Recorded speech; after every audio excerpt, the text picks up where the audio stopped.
I'm sorry this video took me so long to make.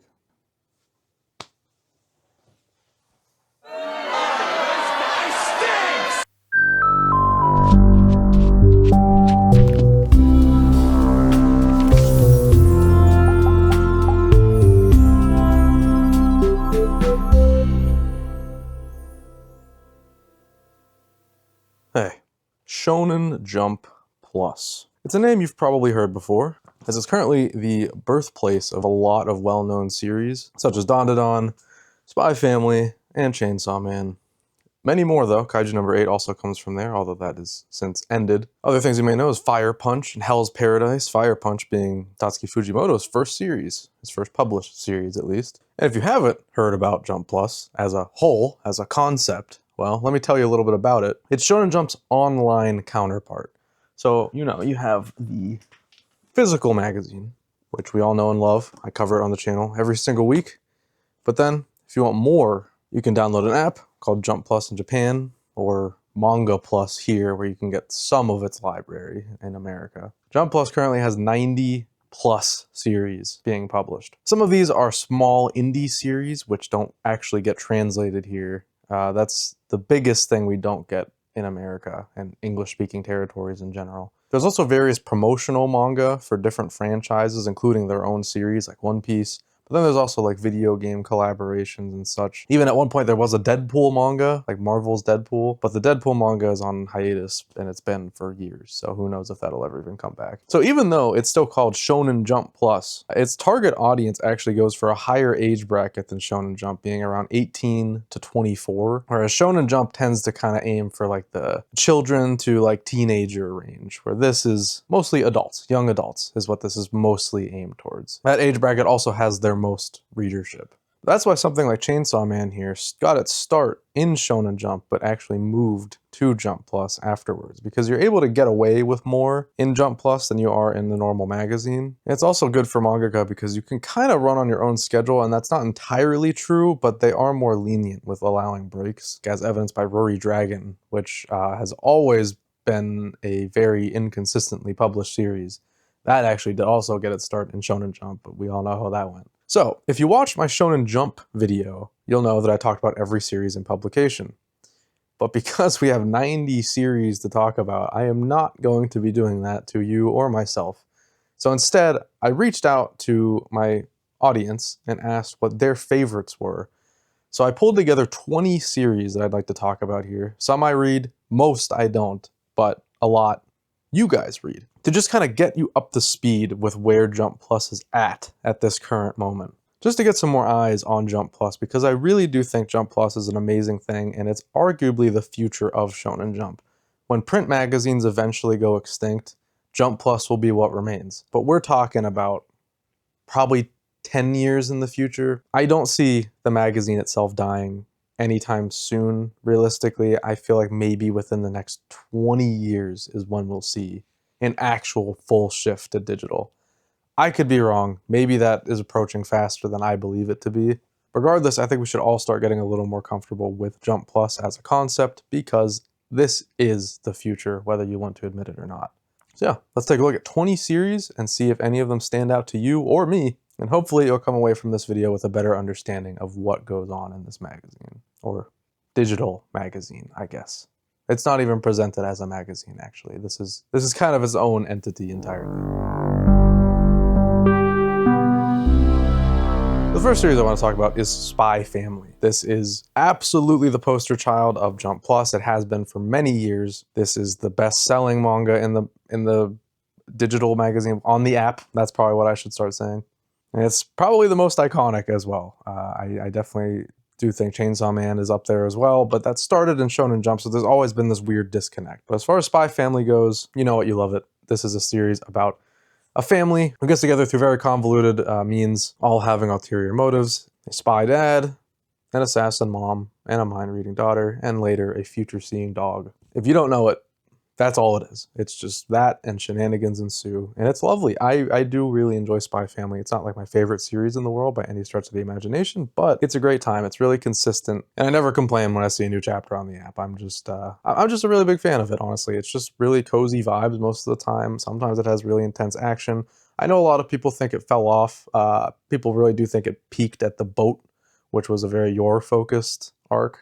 People really like Yor, who's the assassin of the family. And I can get it. It does get repetitive for sure, but I think lately it's actually been getting really interesting, having some pretty huge developments in the main plot, moving things forward. I won't spoil anything, but if you wanted to get caught up, I think now's actually a really good time because we're really moving. There are, just in the most recent chapter as of recording this, there was a huge development that I certainly wasn't expecting. Can't recommend it enough. Love it. All right, next up I want to talk about Ruri Dragon, which is a series that started in Shonen Jump, much like Chainsaw Man, which we'll talk about in a moment. This is a cute series about a girl who is a half-human, half-dragon, who just goes to school like normal. She's an outlier. It's pretty much like a coming-of-age kind of series, just finding yourself, finding your place in the world. Cute, wholesome, basic high school stuff, but with the twist of being a literal, like, mythical being and nobody else's. This isn't like a Witch Watch situation where those things are relatively common in the world. Ruri is a complete oddity, even within her own world. You know, obviously it all has a deeper meaning. This is all about trying to fit in, finding your place. A lot of really great takes on social anxiety and just the struggles of being different at school that I really love and appreciate, and I can even relate to in some degree. The only downside about this series is it's very inconsistent. Those of you who caught it whenever it was in Shonen Jump will know this very well. It's been a while, but I think it ran for like 6 chapters, then it went on hiatus, maybe had another one a few months later, and then they eventually just were like, okay, this is not going to work.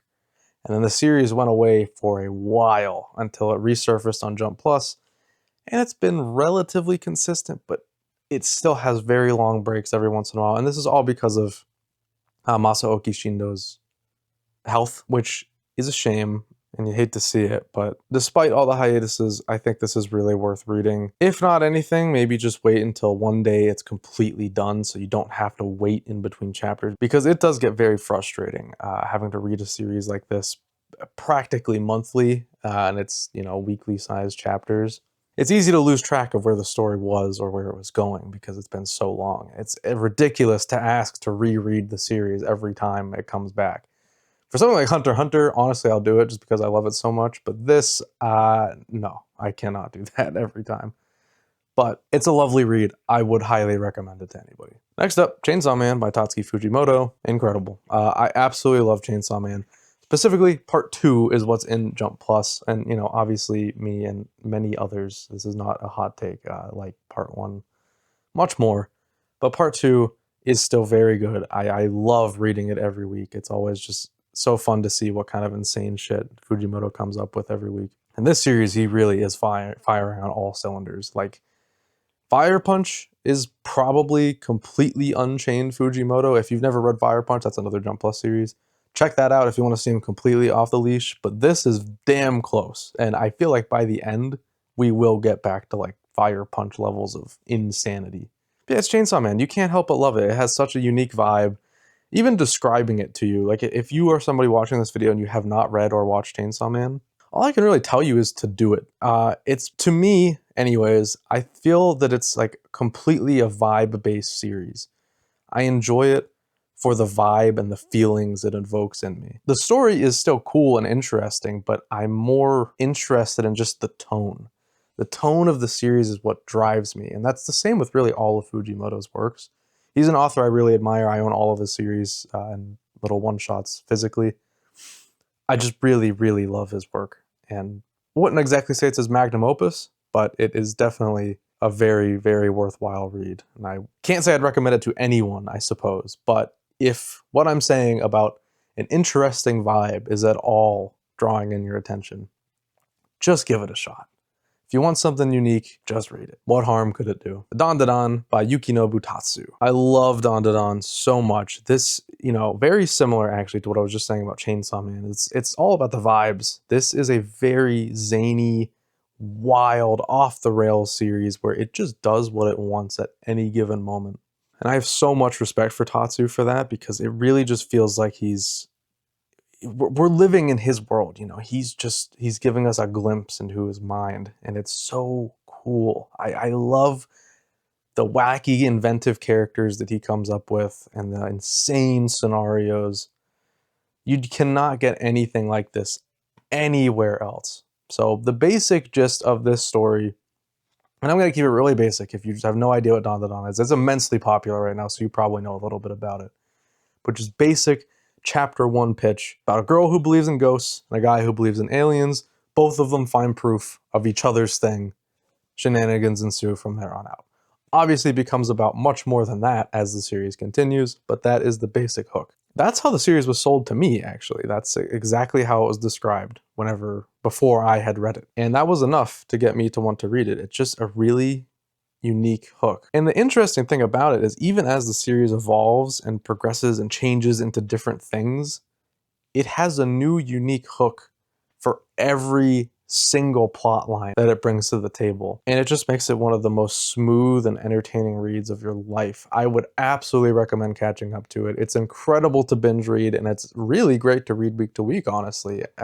Sometimes it can be a little frustrating because this series has a ton of double page spreads. I'm pretty sure it's 1 per chapter, so that takes up a lot of page room, and sometimes it can feel like we're not progressing a whole lot in any given chapter. But the art, man, it's worth the sacrifice of page space to see those double page spreads, because my God, Tatsu is the king of double page spreads, bar none. They are beautiful. Yeah, another one that I would absolutely recommend to damn near anybody on this planet. I think you will find something to like in this package. It's just so solid, so entertaining. You'll never be bored reading it. So I'm going to talk about the series that I asked you guys about. I pulled together the most commonly mentioned things over about 30 comments or so to get a vibe of what people are reading, what people are enjoying in this magazine right now. Starting off with definitely the most mentioned thing, Marriage Toxin, written by Jomyaku and illustrated by Mizuki Yoda. So this is a series about a guy named Hikaru Gero from a clan of poison-using assassins who has no interest in romance whatsoever. But his family says that he has to marry in order to carry on their bloodline, or else his sister, who I guess is a lesbian apparently, that's pretty cool, will be forced to bear a child for the family. So, wishing to save his sister from this fate, he enlists the help of a cross-dressing marriage swindler to train him to date and to appeal to women with the goal of finding someone he truly wants to marry. What a hook. That sounds amazing. So this is a series I've heard a lot about from very trusted people in my circles. I really do think this would be up my alley. It just started getting put onto the Shonen Jump app, actually, outside of the Manga Plus app. It's not up to date as far as I'm aware, which is annoying because I don't have Manga Plus, actually. I might just get it so I can start reading more of these, because if you don't know, if you want to read most Jump Plus series, they're all on Manga Plus rather than just the normal Shonen Jump app. But this is one that I've had my eye on for so long. It's doing really well. It will probably get an anime. I think there's one rumored right now, maybe even leaked. I'm not really sure. I feel like I've heard news about it recently. Yeah, I love that setup and premise. It just sounds like a really great time. The art also looks pretty amazing and stylish.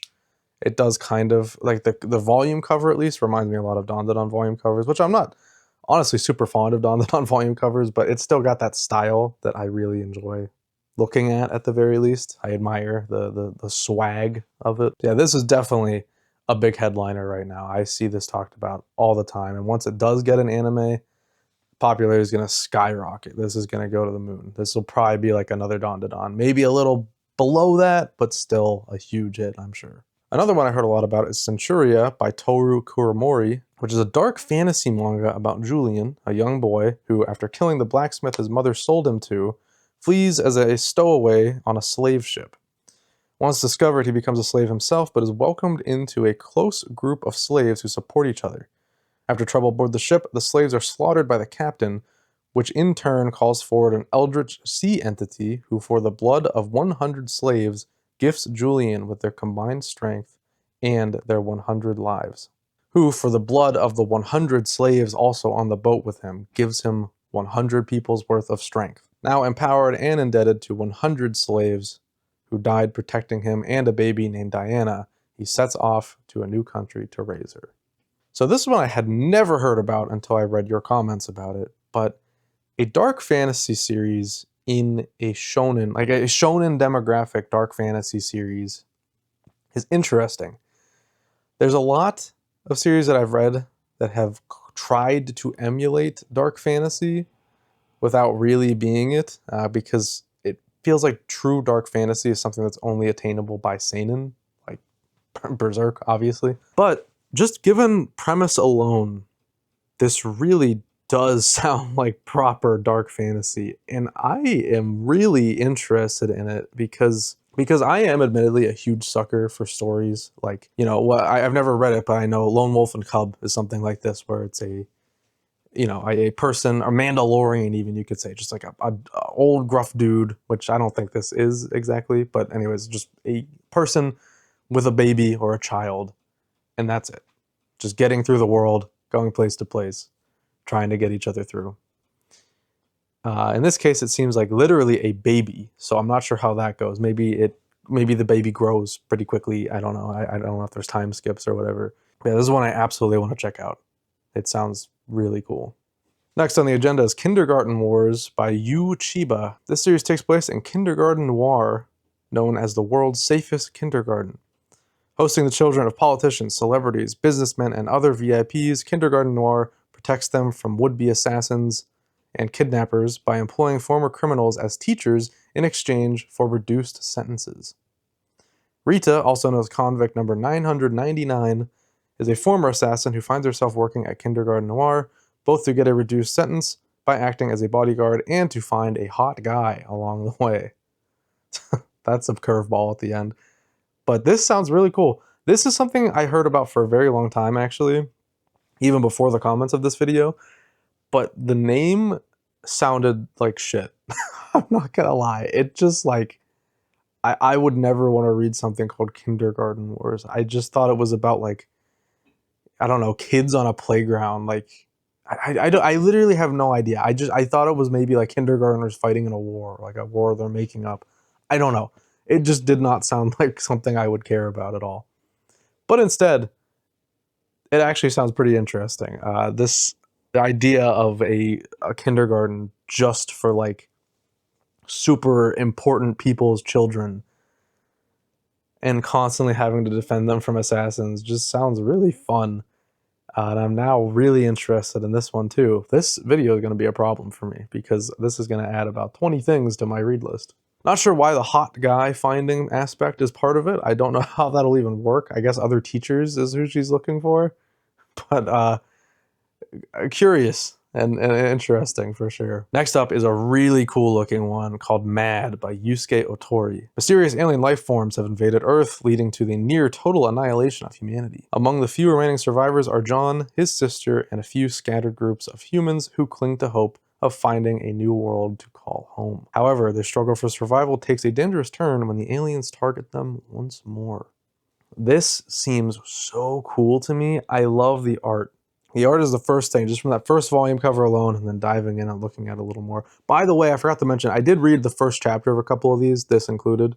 Doesn't really tell you a whole lot about the series, really, but it is, you know, an important thing to bring up. I did try to read some of these, not all of them. But this series art is so interesting. I really like it. This one might be the top of my list of all the things I've looked at for this video. Just because an interesting and unique style in the manga space is something that really draws me in. And this style, and the style of volume cover, everything about it just really draws me in. It's definitely inspired by like American graphic novels, which is really cool to see because you don't really see that kind of specific influence taken a whole lot. So yeah, this one seems sick. It's also very dark and gory, which is pretty cool. Which is not something you often get in a shonen series, but because, you know, Jump Plus is a weird entity, it can definitely get away with it. And even then, I still think it's relatively tame compared to Fire Punch, which also ran in Jump Plus. Next up, Girl Meets Rock by Kuwahali. This seems to be a cute series about a girl in a high school band. Started as a Jump Rookie series. So this is a series I couldn't find a whole lot of information about, at least in English. Seemingly, it's about a girl in a high school band. Interestingly, the thing that really the rabbit hole I chose to go down with this series is the fact that this started as a Jump Rookie series that ran for about a year. Jump Rookie is another magazine, by the way. Name probably tells you everything you need to know about it. But it was later remade as a Jump Plus series, only a few months after the Jump Rookie publication ended, which is absolutely fascinating, and I've never heard of anything like this before. It seems to be doing very well, though. It was actually featured in the main Shonen Jump magazine just a few weeks ago.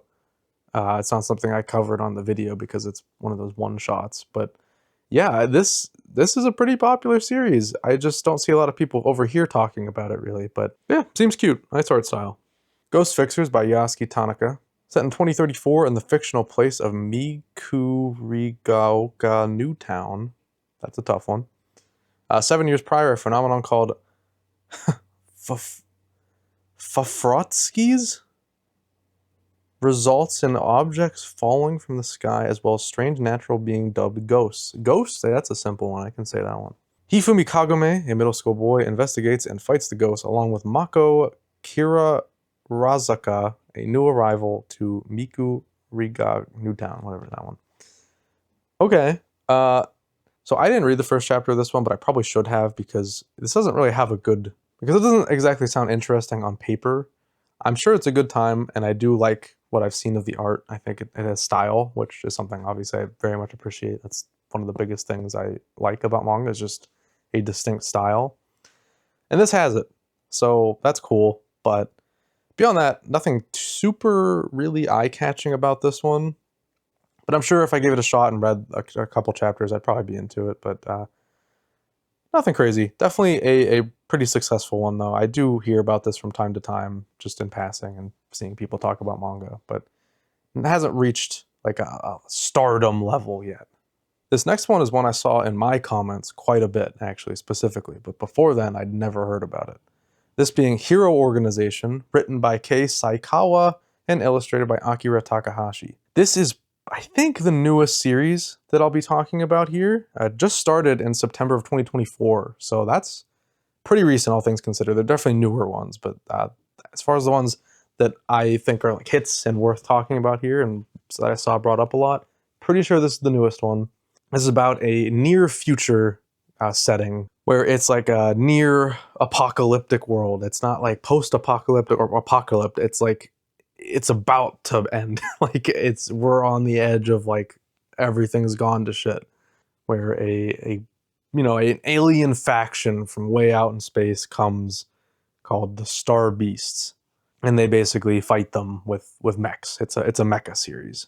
So this is one I haven't read yet, unfortunately, but I would like to. It was described by a commenter named Master D Gamer as having a really great reveal. So I assume some kind of big twist happens in the first chapter that is kind of mind-blowing. This is one that I'm mildly interested in, more so because of that comment. I keep thinking about that comment. I should have just read the first chapter of this one. I just kind of didn't because, I don't know. I feel like this is something I'd want to commit to if I started reading it. Anyways, though, I'm not really big into mech series all that much. I haven't read any mech manga. I've only watched mech anime. But I never really liked them at all. So I don't know if I'd be into this, but I still want to check it out because it just seems... I get a vibe from it. This reads as a very confident series to me, and I love confidence in a manga. So definitely one that I'd like to check out at some point. Even if I'm not a big mecha guy, I still think there would be something to gain out of this one. But if you are a mecha person, just read it. I think you'd probably love it, honestly. Speaking as somebody who has no idea really what it is. Next up is Shiba Inu Rooms by Esu Omori. This is one that I have read a little bit. I'm not caught up, but I have read a few chapters. Nothing major, just like, dipping my toes in.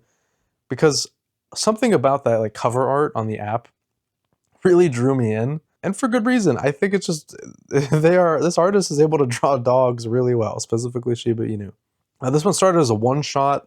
It was just really well liked, and it ended up getting a full series. It's a gag manga, kinda, more like, I guess, it's not like 100% gag, because from what I hear in my comments is that it actually gets kind of deep. Like there's actually some really compelling things that happen in it, which is very interesting. I didn't get that far in my reading of it. That it has been a while, but I definitely don't remember anything that compelled me. Basically, it's about a girl who gets into some wacky shenanigans with this, like, it's called like an earthbound spirit that it looks like a Shiba Inu, which is a very specific idea, but that's the kind of stuff that I love. I love when a manga just takes this weird ass idea and just runs with it. It's so fun to see what they can come up with a limited palette, basically. This is one that I absolutely going to get back to. I did really enjoy the few chapters I read. I just kind of, it's one of those things I like started reading and I kind of forgot about it as new chapters came out. Because if I didn't mention, this is one that I did read when it like first came out. I stayed with it for like a few weeks and then just kind of never thought about it again. But I do want to get back on it. There's not too many chapters out. I think it sounds just cute and funny. And if it really does get compelling sometimes, then hell yeah. I love when a gag manga gets serious. Some of the most honestly compelling and interesting things can come from comedic series whenever they choose to get serious. So I believe it, and I am excited to see it at some point. If you like dogs or spirits of dogs, I suppose, check it out. You might like it. All right, next up is one that you've surely heard of. I probably should have put this higher up because this is absolutely one of the most well-known. It has an anime. I think 2 seasons of an anime even, or maybe the second one announced. Anyways, this is the 100 Girlfriends Who Really, Really, Really, Really Love You. 4 reallys. Written by Rikito Nakamura and illustrated by Yukiko Nozawa. So funnily enough, this one isn't one that was really commented. I think one person may have commented about this in my call-out post, but they kind of only mentioned it in passing. And that is very fitting because I know this series is immensely popular, like really big, but I've never met anybody who follows it or seen anybody talk about it. But they're out there. I don't think it's one of those things where it's just popular in Japan and didn't really catch on here. I do think people enjoy it over here, but I just haven't seen them. The gist of it, though, is that this is a harem series about a guy who wants 100 girlfriends. This is not something for me, and apparently it's not like, it's not shallow. Like, I guess he really does care for all of them. I don't know. I only looked loosely into this because, to be honest, I'm probably never going to read this. This is not something that's up my alley at all. This just sounds like a headache because I guess that would mean you'd have to learn like 100 girls' names. That's impossible. There's just no way. How does it work? Are there really 100? It just sounds like a series that's going to last forever because as far as I know, they introduce the girls like one at a time through like their own arcs.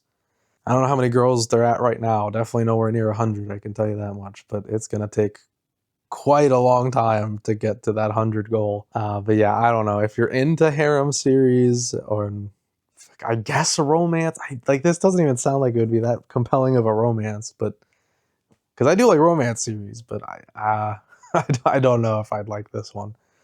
Who knows? I could be wrong. Somebody, educate me in the comments, I guess, on what makes this one so good. But I really just don't see people talk about it. I know it's popular. I just never hear about it. Next up is Hope You're Happy, Lemon by Mizuki Kishikawa. This is one I like the sound of. It's like a romance body swap series about a couple who had a relationship in like junior high until one day Lemon, who is the girl, confesses to Sunao, who is the guy, that she's been cheating on him with 3 different men. And breaks up with him. Since then, Sunao was struggling to move on from her because he just thought like that was the one. It's going to be hard to move on from a girl like that. But despite that, he now is a university student who is trying to get a relationship going with another girl until he unexpectedly reunites with Lemon. And then the day after the reunition, that is not a word, the day after they reunite, they wake up in each other's bodies. And through that, Sunao discovers that Lemon is roommates with the girl he's trying to date right now, and shenanigans ensue from there. What a hook. I'm a sucker for a romance series, and this sounds good. It's a university romance series. It's college. That's refreshing as hell. I don't see that in manga ever. It's usually high school. This is very high on my list. This sounds really up my alley. I did read the first chapter of this one because it just really sounded like something I'd want to read, and I absolutely do. I'm definitely going to keep up with this one at some point whenever I have time to dive into a new series. Certainly not short. I think there's about like 80 chapters or so out right now, so it's not an easy catch up. This one's been going on for quite a bit. So I'll get to it when I get to it, but this sounds really good. And if you're a sucker for romance like me, definitely check this one out. The first chapter alone was really great. I dig this one a lot. Really cute art style too. Another romance adjacent series, that I saw get brought up a lot, called Make the Exorcist Fall in Love, written by Arima. Interesting name. That's definitely a pen name. And illustrated by Masuku Fukuyama. This is a series that's been going on since 2021. And it's about a succubus being sent by Satan to make an emotionless exorcist fall in love with her. It sounds fun. I did not read this myself yet, but this one has a cute hook, and I think this is something that I would enjoy as well. The art style looks great. Seems cute. I like the sound of that one. And that's definitely one I want to check out at some point. Another romance is, I guess, the romance block. One that I couldn't find a whole lot about, but I saw this recommended like once or twice, and it sounded cool. It's called Blooming Love by Daichi Kawada. It's a romance series, obviously, as I just said, about an artist and a drum maker falling in love. So nothing about the setup or premise really drew me in. This is one I did read the first chapter for. Why? I'm a sucker for romance. Why didn't I read the one about The Exorcist? Probably because it had Exorcist in the title. And I'm kind of tired of Exorcist series right now, even if it is a romance. But I did check this one out, the first chapter. It was okay, to be honest. But just the fact that it's about a drum maker, it's unique. Even just from that first chapter, I learned a lot about drum making that I did not know before. And I expect I would continue to learn more. With the other character just being an artist, I guess there's not too much there, but drum making is a wild thing to be the hobby of a main character, but I love it. I think that's super unique. And that if nothing else, I think it's worth reading for the drum facts. All right, moving on away from romance, I want to talk about a Boichi series called The Martial King. So this is interesting to me, even before I tell you the premise, because Boichi was just the artist for Dr. Stone. He didn't write it, but this is Boichi through and through. He wrote it, illustrated it. This is his manga. Now, Boichi is an artist that I have a love-hate relationship with, maybe even like-hate, because I've never loved his art. I can appreciate it sometimes, but a lot of the times I just find his art style to be really grotesque. Like, it's just too much, I feel. But I can admire him in some aspects. He's not exactly my kind of artist. I know there's a lot of diehards for him, and that's cool. And if you are a diehard, definitely check this one out. It sounds cool. So anyways, this series, Martial King, is about, it's a steampunk western, which immediately is like, okay, hell yeah. That sounds like it'll suit his style too, to be honest. I think he can pull that off. About a guy named Jim Godspeed, who is an outlaw who claims to be the son of another notorious outlaw called M. Godspeed. He kind of just like shows up and with the body of his dad, claiming that this was my dad and I killed him. Here you go. I'm this shit. That's the general setup. And, you know, obviously people are not quick to believe both of those things at once, let alone one of them. But yeah, Western sounds cool, especially a steampunk Western. I'm pretty interested in this one. It's definitely one that I would read a couple chapters of at the very least to get a feel for, but not super high on my list. I think just because it's Boichi, I'm not like running to go read this. But if you are a Boichi fan and you didn't even know about this, go check it out. And if you do already read it, tell me a little bit about it. Try to sell me on it more, because I do have a curiosity about this one. I don't often see Westerns. And one of my favorite manga of all time, Steel Ball Run, is a Western, obviously. So I'm down for another Western manga. Just not sure if this is the one for me, but hey, I'm open to it. And it's definitely doing pretty well, obviously. I mean, it's a Boichi series. It was always going to do well. And I think it's cool that he got a Jump Plus series too, because someone like him, holding him back won't really do his art any favors either. Just let him go all the way. Might as well. All right, there's only 2 more series I want to talk about here. Second to last of which being Red Cat Ramen by Angyaman. So there's another one I read the first chapter of because, look, cats. Guys, look at this thing on my lap. He's looking right at me. You can't really see that, but I love cats. I love cats very dearly. And this just seemed really cute and funny. Cute, not exactly, to be honest, after reading the first chapter. It's not like cute cats per se, but it is funny. So this is about talking cats running a restaurant, a ramen restaurant. And it primarily, I was a little bummed out by this. It seems to be the focus, like the main character, is actually a human girl who works there as a part-timer, which is a funny idea too. But I don't. I wanted I kind of just wanted only cats, but it's fine. You just, I guess you have to have some kind of connective tissue or whatever you want to call it to reel people in. Regardless, though, this is one I will be reading more of. I don't know. I love cats, and I love cats being personified. It's very funny. And this is a cool, like, almost Ghibli-esque concept to me. It's not even, like, super Ghibli-like. It just kind of reminds, I don't know, it's like something you'd see in, like, Spirited Away, just like this weird-ass ramen restaurant run entirely by talking cats.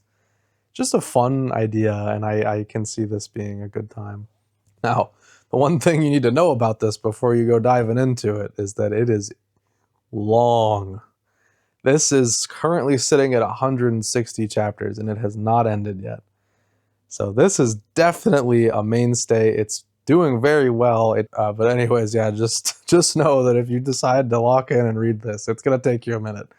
I don't think I'll be catching up to it anytime soon, but I do want to read a chapter here and there every once in a while, because it's cute. Maybe it gets stale over time. I haven't heard that take in the comments or anywhere else, so maybe it's just solid the whole way through. But yeah, it's this is a good one. I think it's pretty cool. This next one is called Kikuru Kill Me by Yasuhiro Kano, and it's been on hiatus since 2022. This is also not officially available in English as far as I can tell, so I'm sure there's scans out there, because the main reason I'm even bringing this up here is because this was brought up a lot in my comments. People seem to really love this one, but it's been gone for a while. I don't know if it's coming back. It sounds good, though. I can't say I'm interested in reading it because of just the fact that it's on hiatus, and it would bum me out to know that this will just never end. Maybe it'll come back one day, but that's a damn long time to be on hiatus. So this is about a doctor who falls in love with an assassin woman, and he like hires her to assassinate him, and because he's like a doctor and medical genius, he's able to like patch up his wound after the assassination attempt.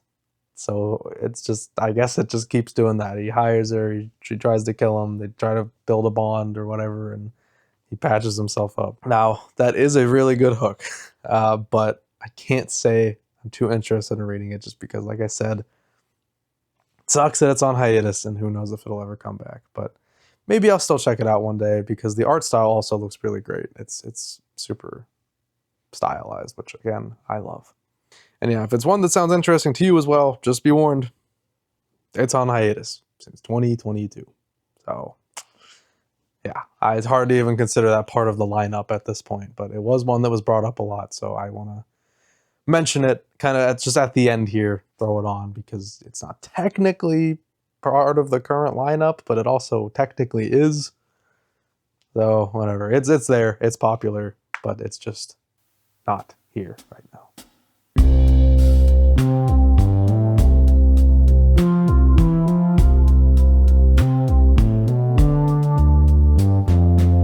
So from what I can gather, those are the biggest series currently running in Jump Plus. Hopefully you learned a little bit about how this app operates and the kind of series you can expect to see from it. I certainly learned a lot in the making of this video, just about how, you know, the different demographics it appeals to and the kind of content the series in it can get away with. It makes me a lot more interested in the stuff that's on there beyond the 4 series that I already read.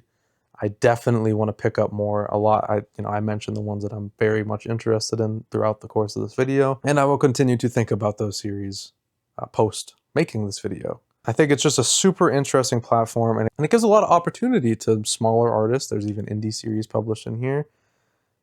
And it's just it's a really good thing for the industry, I think.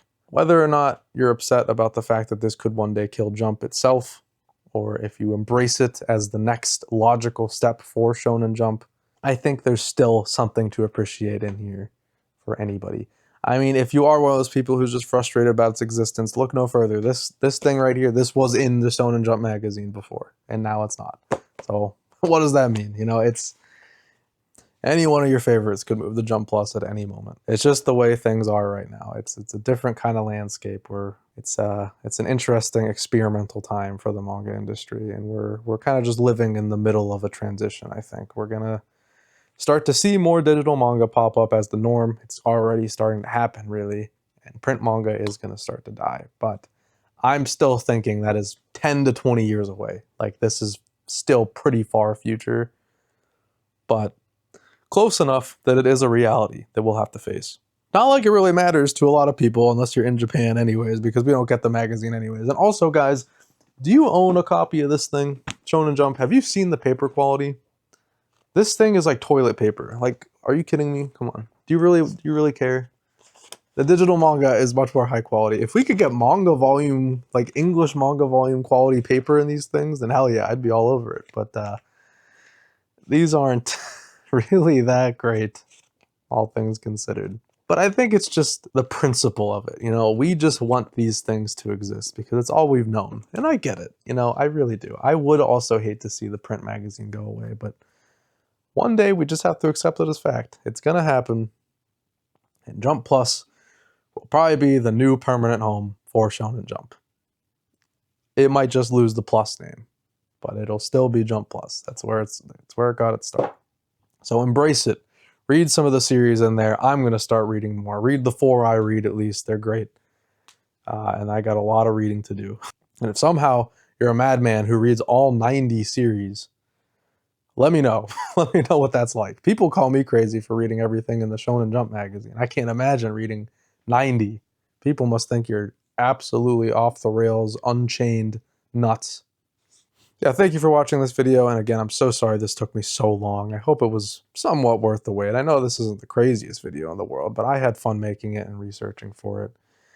But I am happy that this is over, and I can now get back to making more smaller videos. I have some ideas in mind in the coming weeks, so keep an eye out.